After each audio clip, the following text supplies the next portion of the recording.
So we have a police officer who is going to run for office in 2016. And to take a lesson from the left, we'll help him. He's already started his campaign, but we'll help him get his campaign a little farther down the road by having him on as a guest of our show. And we'll talk about what he has in store for his new elected office. So, Joe, if you'll bring Mr. Thompson, Sergeant Thompson on for us, please. Good evening. Wayne. Yes, sir. Thank you for having me on your show. I'm delighted to have you on my show. I figured it's a get out of jail free card.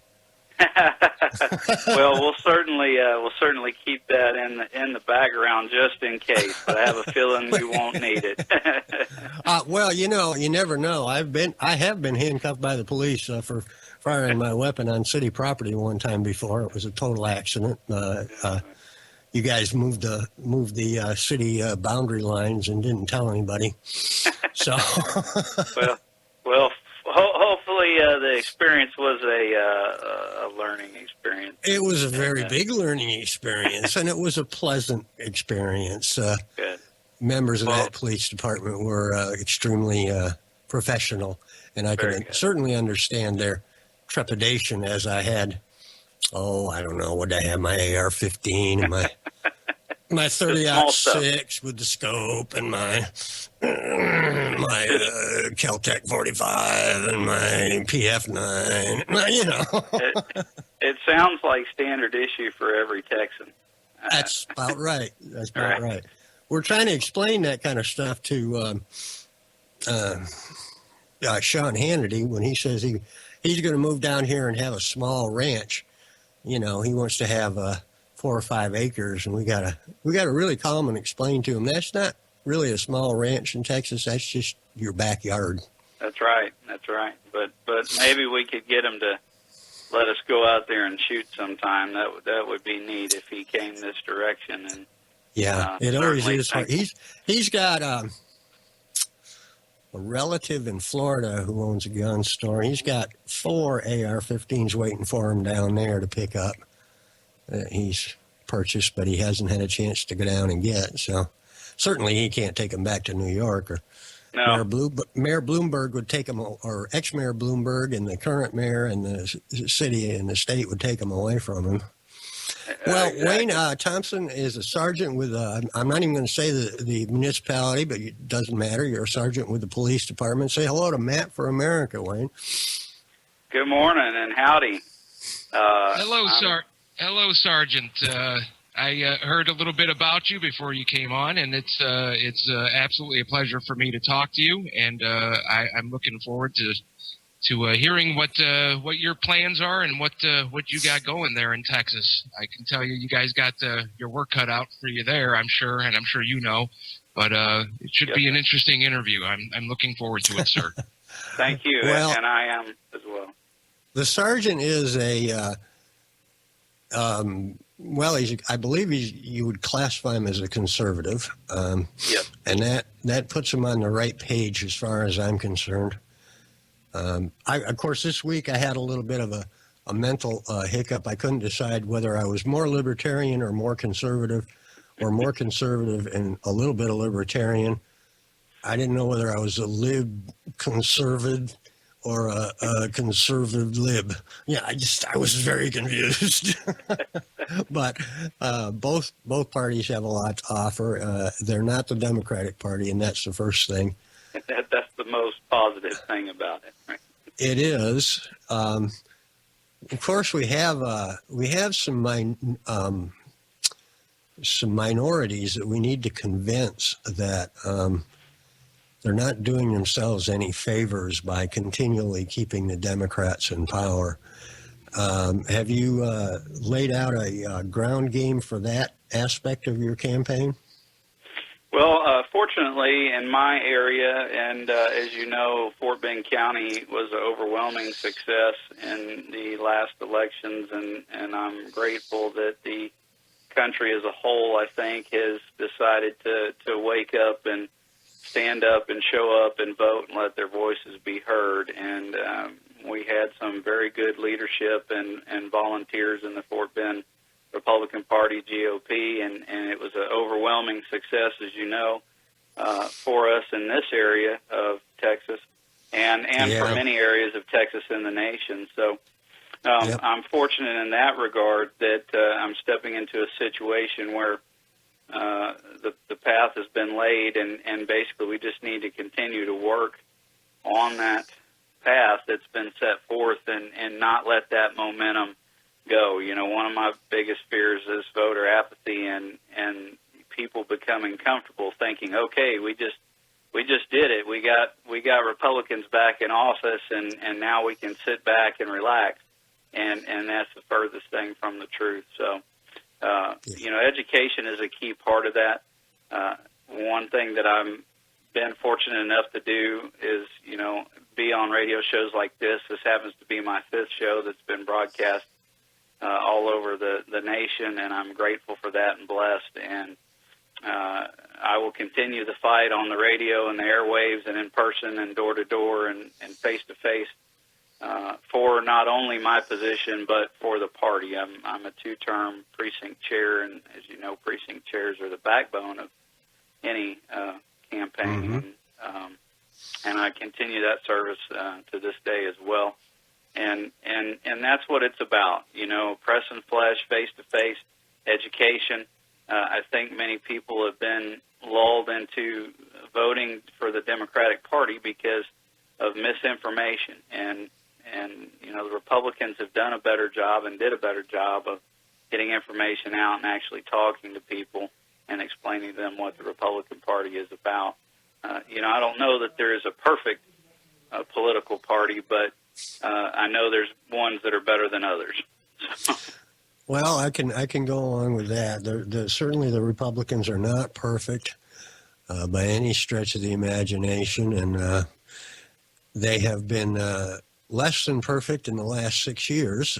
Right. Hopefully, it's a new day. I mean, I was encouraged by John Boehner's speech the other day when he told Obama that he better not play with matches; he might get burnt. I mean, I thought that was, you know, actually heading in the right direction. It was the first time I'd ever heard him, you know, man up and call Obama out. Exactly. Yeah.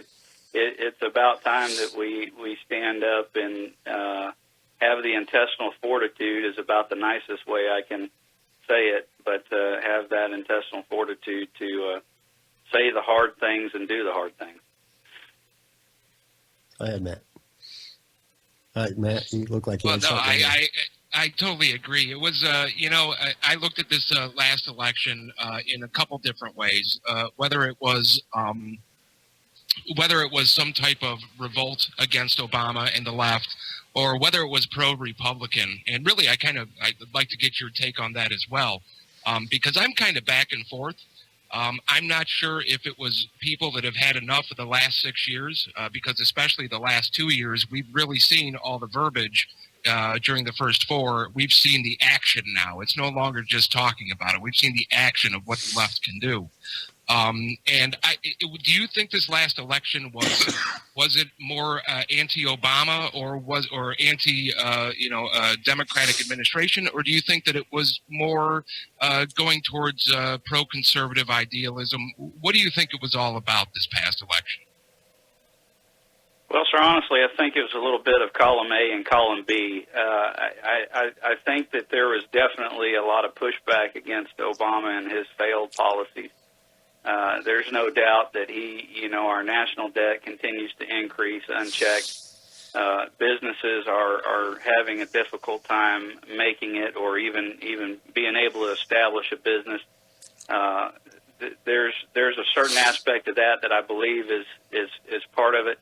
And I also believe it was a big push to get Republicans, somebody had to stir the hornet's nest. And I think Obama and Hillary Clinton and several of the other prominent Democratic leaders were real good about stirring the hornet's nest. One of the best gun salesmen was President Obama. and I think one of the best Republican maker is also President Obama. I think it's a little bit of both of what you just spoke of. I think people are waking up. I think people are mad and angry.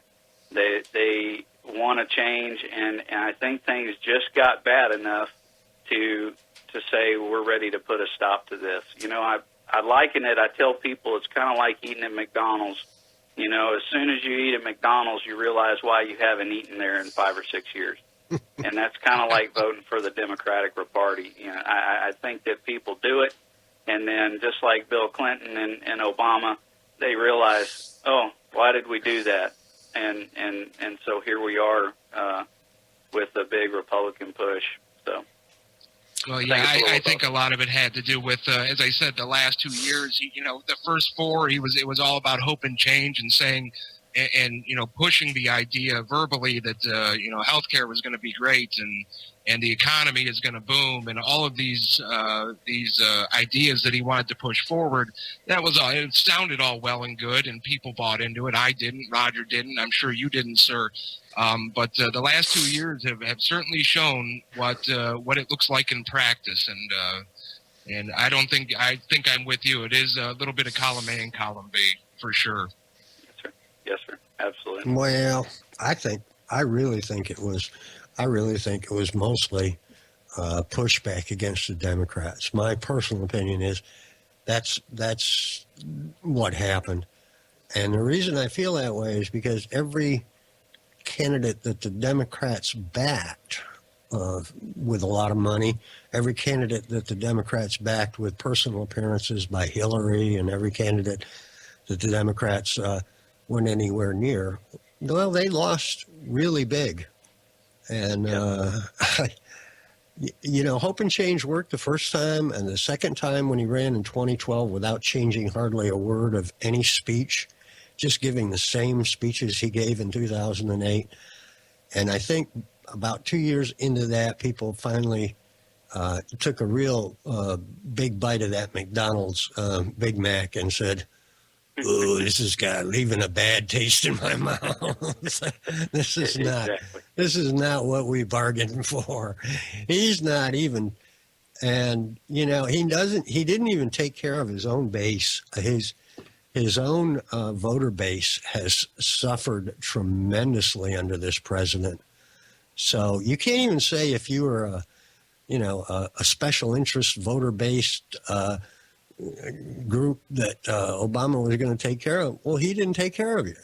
Now, you know, maybe if you had a solar energy factory or something, or you got some of the stimulus money from somewhere else, but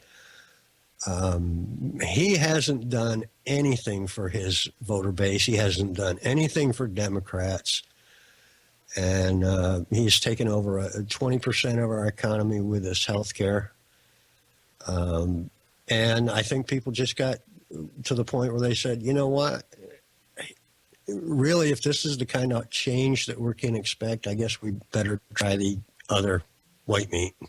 And I think you missed one thing that he did improve on, and that was his golf game. I would say that, but I don't think he got any better. The last intelligence I got on that from a deep inside source called Deep Throat was that he's a hacker. Well, all you had to do was listen to Michael Jordan, because he had some words to say about his golf game too. Yeah, so, yeah. You call him a hacker. Between every party, he's just an awful golfer. So. Yeah, call him a hacker. fair enough. Yeah. So now, Matt, you just revealed the source. No. Oh, I'm sorry. I didn't know that was the source you were speaking of. You gotta keep those things secret, Matt. If I may, Sergeant, since we're speaking of this last election, let's bring it into where you're at. How did this obviously helped your, what you're doing? It helped your efforts to go ahead and run your campaign. Did you see anything in particular that you thought, during these campaigns that might have helped you in what you're doing, or do you even think it helped you with this last campaign? That's a good question. I think, and you may know a little bit about my history, but I had previously run and was districted out of my precinct due to the census and redrawing of some precinct lines prior to the last election, and really since that time, I've been blessed in the fact that I've served 2 terms as precinct chair, elected precinct chair, and this definitely has helped. You know, I think the exposure, the momentum that the Republican Party has now, and the fact that I've been able to meet some great people and some folks that have been able to, you know, again, like these radio shows, I've been fortunate to be sought out by shows in Dallas and other states, and it gives me the opportunity to teach people a little bit about Republicans and about law enforcement. One of the biggest hurdles I think law enforcement faces these days is I think we've somewhat lost the public trust, and so this has given me the opportunity to reach out to people and talk to them about what we in law enforcement do and what we experience and how we live our lives, and the fact that we're not what we've been made out to be in the media and those type of things. So yes, this has helped my campaign. It's helped my exposure greatly.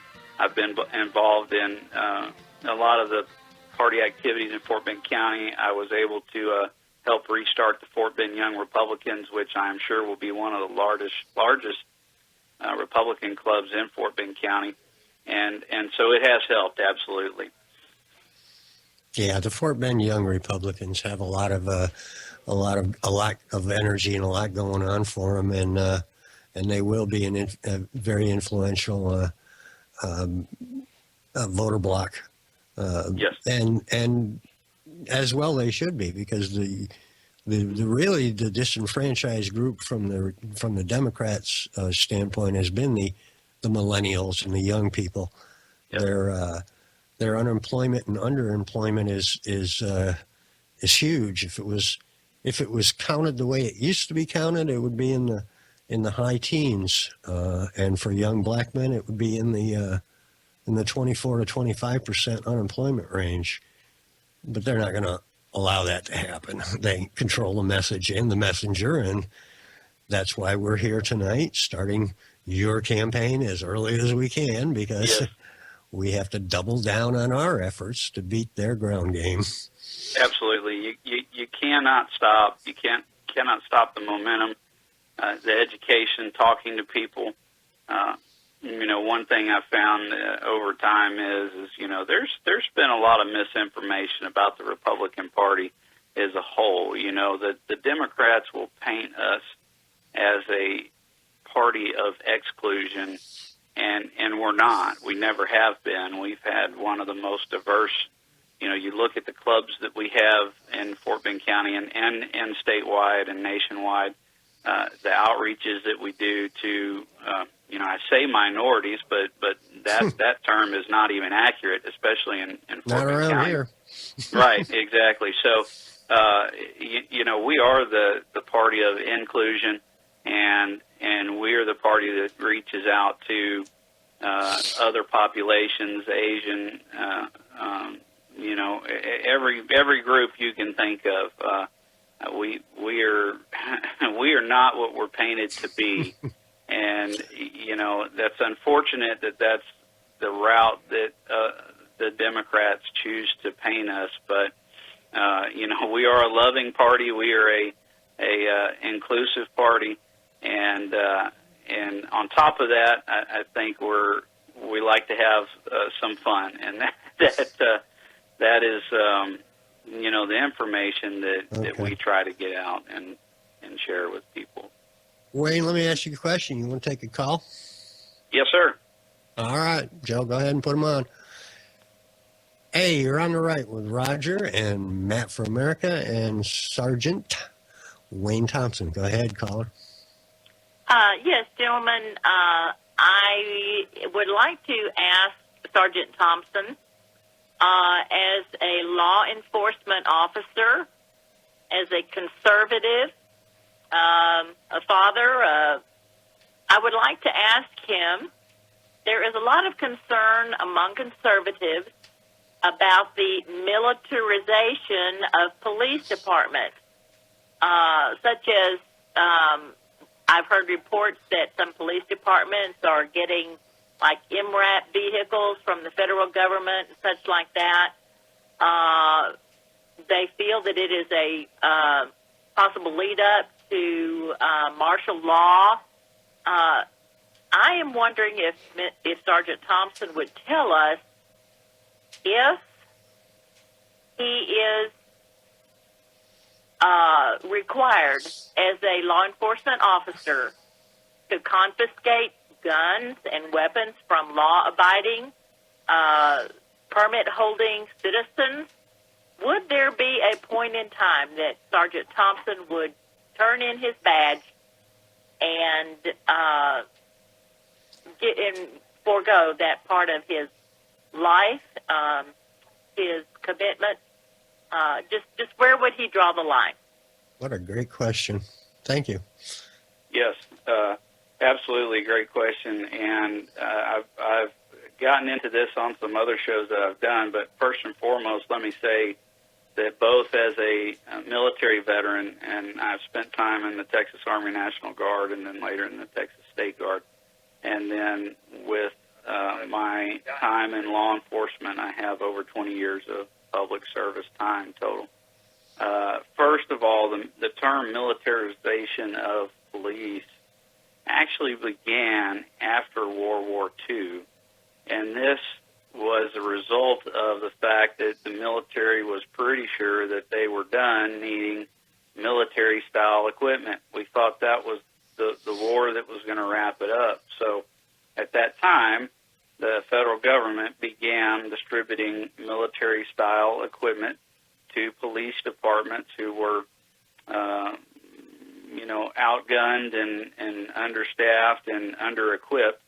So this is a term that comes up, but it is not really a new practice.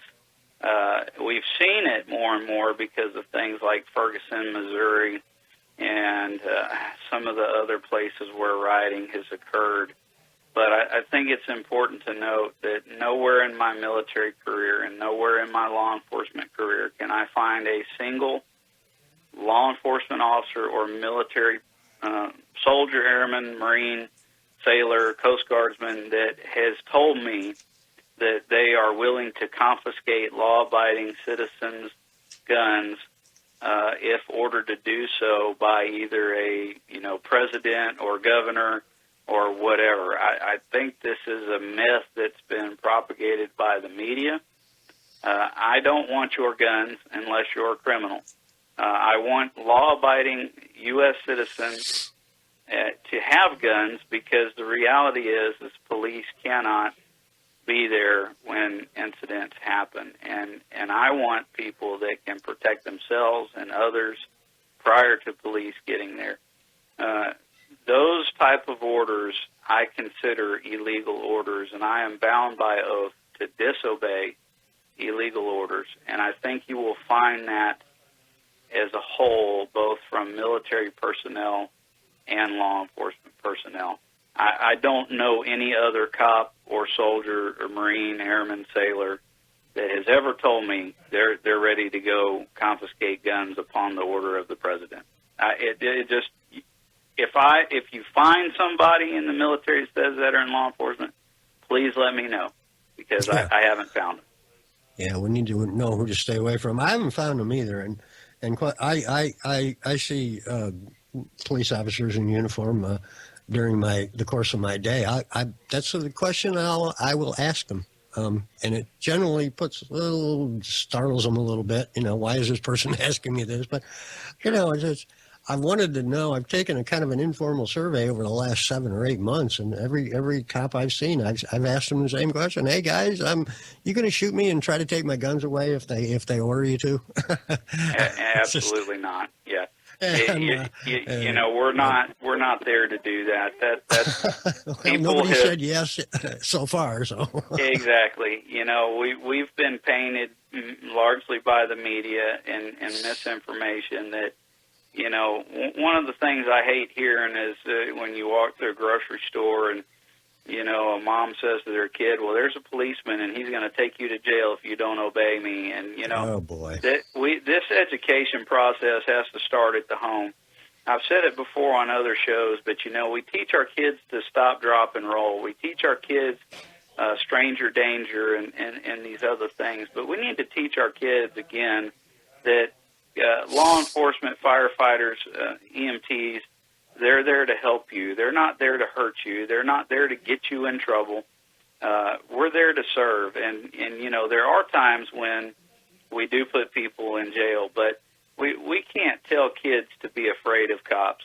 That's the wrong message. And then as we grow up, law enforcement needs to do a better job of educating the public and regaining our community relationship. It's not us against them. It's not us against the public. It's a team. We're the same community. We put our pants on one leg at a time. We have children. We have families. We deal with home problems. We're no different than any other person that goes to work. We have a slightly different job, but we have the same worries, concerns, and political and religious convictions that everyone else does.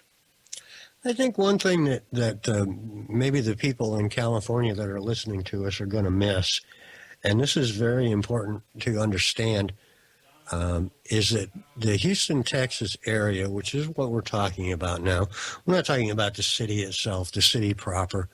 That's a whole other animal. But this area that we are in, the Fort Bend County area, the parts of Harris County, we are the most culturally diverse urban area Absolutely. of any area in the United States. I mean, we have more languages. We have 70 distinct languages spoken here. We have more languages. We have more people from more diverse backgrounds than New York City. We have more people with more diverse backgrounds than California, in LA. We beat Chicago in diversification. As Sergeant Thompson alluded to it earlier, it's like not around here. Yeah, Right. Minorities. Reach out to minorities. Wait a minute. All you got to do is turn around.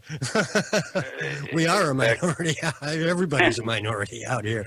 So I think it's important that you understand that what he's saying these things and coming across as a regular guy. Well, he's a regular guy in a great big huge melting pot full of different ideas and cultures and ethnicities and backgrounds, and yet he is successful at what he does because he approaches it as a respect or as a moral obligation to be the right guy. And that's what's vitally important to understand. That actually was one of the things that makes you an excellent candidate for elected office as well, Sergeant. I really wanted to let the folks in California know that we're not hicks down here in Texas. We're living in a white bread neighborhood. Right. We're actually very diverse, as you stated, and the county itself, Fort Bend County, in the next few years, is slated to be. There actually won't be a minority population in Fort Bend County. According to the latest information from Michael Gibson, our GOP chairman, in the next few years, the actual breakdown between white or Caucasian, Black, Asian, and other populations is 25%, 25%, 25%, 25%. So we are actually going to be the most diverse and equal. There won't be a minority. Everyone's going to be an equal-sized population in Fort Bend County. So that's right. Everybody's born equal here with the right to become stupid. Absolutely, yeah. And so we are a melting pot. I know there's many places that claim that title, but like you said, the greater Houston, Harris County, Fort Bend area is experiencing tremendous growth, and those folks are coming from all over the world and other states, and I include California is another world, but they're coming. Go ahead, Matt. Sergeant, as far as it's kind of a unique thing. I'm up in the Northeast. I live in Northeast Ohio up here, so I'm sure that there's a lot of questions and debates that you guys have in the Texas, especially being a border state, that you have to field these questions. What's something that share like that you're facing there in Texas as opposed to what somebody might be facing here in Ohio, dealing with immigration? I mean, do you get a lot of immigration questions? Do you have to deal with things of that nature a little differently? How does that go into your campaign there, or does it at all? That's a good question. There you go. It'll come yes, up, sir. definitely. Go ahead. Please continue, Sergeant. Yes, sir. Great question, and yes, it does come up. Of course, our area is not a border area where I'm at. However, I have spent a great deal of time with Border Patrol and other federal agencies throughout Laredo and other border areas, El Paso, and we are seeing the effects of illegal, and I won't call it immigration, but illegal border crossings and illegal aliens. And that trickles all the way through to not just Texas, but these folks are ending up around the world. Our border problem is a national problem, even though you may not be a border state. That's right, Matt. They're in your backyard now. Absolutely, they are. And you can talk to any sheriff or police chief, and if they're being honest with you, they'll tell you, because what happens is when they cross the border, they get on trains and they go to these areas, and some of these areas are in places that would surprise you, Michigan, Minnesota. And you also have to keep in mind that only about 50% of the illegal border crossers are of Hispanic or Latino nationalities. We are seeing Asian, Middle Eastern, and many other Chinese folks coming across. So we need to be very, I would say, scared as far as what is crossing right now. These folks, and I've spent time there, so I'm speaking from experience, the majority of these folks are not coming over to look for legal work. And we have to remember they're already breaking the law, so they're already criminals. They're making a criminal act when they cross over. There are a few people that are coming over and they're trying to provide for their families, and I certainly understand that anyone would want to have a better life for their family, but we need to process that the right way and go through the legal process. But we need to be worried about terrorism, and I did a show about lone wolf terrorism here not too long ago, and the terrorist factor, these folks coming over from countries that may contain ISIS, ISIL, radical jihadists, and other countries that would do us harm. These people are crossing at the same rate as Latino, Hispanic origin folks, and they have a different purpose. They're not coming here to look for work. The other folks that are crossing are in black BDU gear carrying black bags, and those bags are filled with drugs. And so those people are already employed by the drug cartels. Right, Sergeant, if I could interrupt you for 1 second, because it's funny, you mentioned about the terrorist threat coming in from across the border, and I talk to a lot of people who tend to lean left, who tend to lead towards the liberal mindset, and they say that it's not that big of a problem. My question is it that big of a problem, and how do you know? Well, I know because I receive reports from the federal government and other agencies, and they are law enforcement sensitive, so I'm not allowed to give those sources out. But anyone in law enforcement that's privy to Joint Terrorism Task Force reports and other reports knows factually that that's what we're dealing with. Those things are not usually open or visible to the general public. But in law enforcement, we receive reports from the federal government that gives us breakdowns of who is crossing and what national origin, what country they were coming from. And so I've seen those. So that's not my opinion. That's factual. Unfortunately, I can't show that to everybody, but I can tell you that's the truth. And you know, there's other factors involved, not just the terrorism, but we have to realize that many of these folks are coming from countries where their healthcare system, their vaccinations, their health monitoring is not the same as ours. So when we look at things like Ebola as an example, or anything else, smallpox, things that our country has pretty well neutralized through good health practices, folks are crossing the border that don't have those. So there's a terrorism aspect, there's a health aspect, there's our taxes that are going for medical care, and then the housing and processing of these folks, and then many of them go on to commit terrible crimes. We've just seen 2 deputies that were killed in California by a husband and wife that were deported twice before and back in our country, and that's not a isolated case. No, it's not. I think if you looked at L.A. County's jail records, you would find that the majority of their detainees are illegal. Absolutely. Here illegally. Yes. You can look at California, Arizona, New Mexico. Of course, one hugely outspoken Sheriff Joe Arpaio in Maricopa County, Arizona, will tell you the same thing. Yeah. Yeah. And they sort of make a quick pit stop down around us, and then they head out to everywhere, Matt. Everywhere. Ohio's a big area for a big destination area. Absolutely. Yes, for a lot of things, for some reason, and it's always the Cleveland area is big, Toledo area, and part of the Cincinnati area. You always see us on that darn election map. That's for sure. Yeah.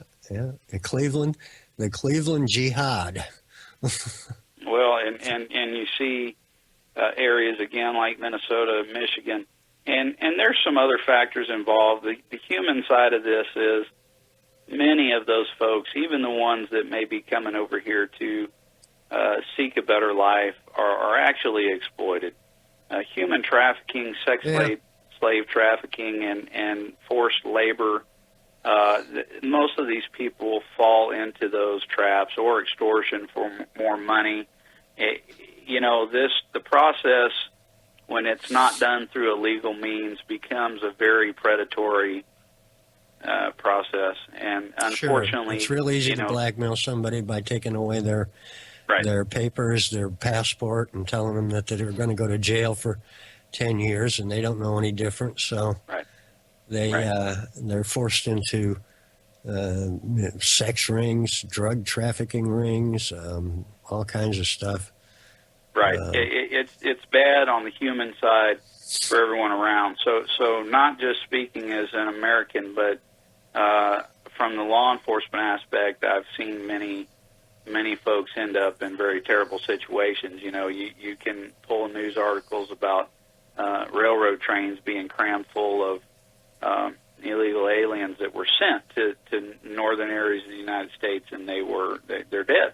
Heat exhaustion, those type of things, and nobody wants that. And just to be clear, my great grandparents legally immigrated to the United States.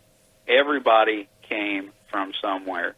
I fully support being the country that has open arms and is a welcoming and friendly and loving country. It just needs to be done through the legal process.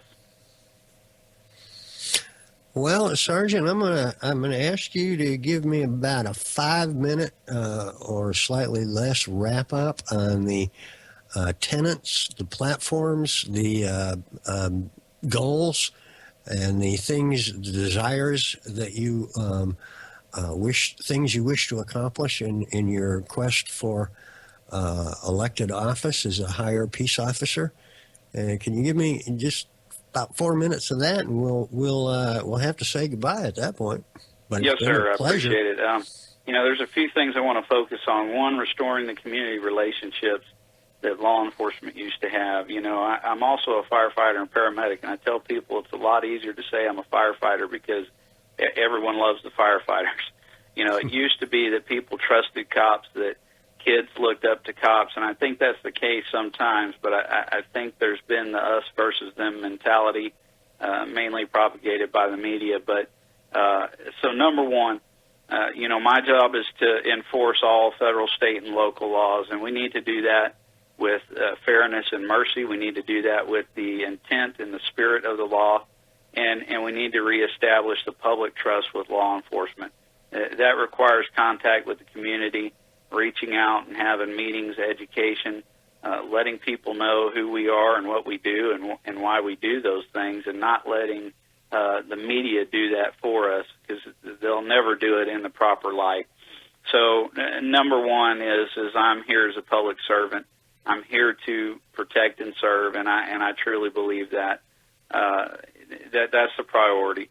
Number two, in Fort Bend County, constables' offices have historically not done the full range of law enforcement services, and in Texas there are two required elected peace officer positions. One is a sheriff, one is a constable. You will always have, per the Texas Constitution, a sheriff and a constable.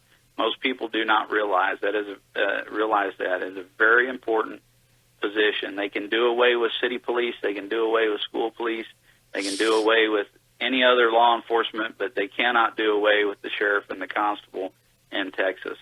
And that's how much of an important position that is. The person that I had run against before, who has been in office for over 26 years, has not been visible in the community, does not show up to party events, and does not support those things. I want to be visible. I want to be the face of our agency, and I want to restore public hope and faith, and I want to restore the credibility that we have in the law enforcement community for being able to carry out effective law enforcement activity. And those are my main goals. And there's a myriad of ways to get those done, and of course we won't have time to talk about those, but you know, it's important for me to know that the citizens know we are here to serve the public, and my job is to help people, you know, be safe, not live in fear, enforce the laws equally and fairly, and to let them know we're not the bad guys. We're here to help. We're just like everyone else. Like I said earlier, we have families, we have kids, we have jobs, we have financial problems. We you know, go to church. We do all the things that everyone else does, with the added aspect of being held to that higher service of serving our fellow man. So there's a lot of great things I can get into. We're going to probably be gone out of this segment very, very shortly. But I wanted to thank our guest, Sergeant Wayne Thompson. If you're in the Houston, Sugar Land, Missouri City, Pearland area, or listening to this on podcast, then definitely keep an eye out in 2016 for this gentleman. He is right up there with one of the best of the best, and the best of the best, and the best of the brightest, and certainly has my vote. And thank you, sir, for being on. And we'll do it again before. Maybe we can do it a couple, 2-3 times before 2016. You're on board KCAA's Inland Talk Express. KCAA, Loma Linda, 1050 AM. NBC News Radio.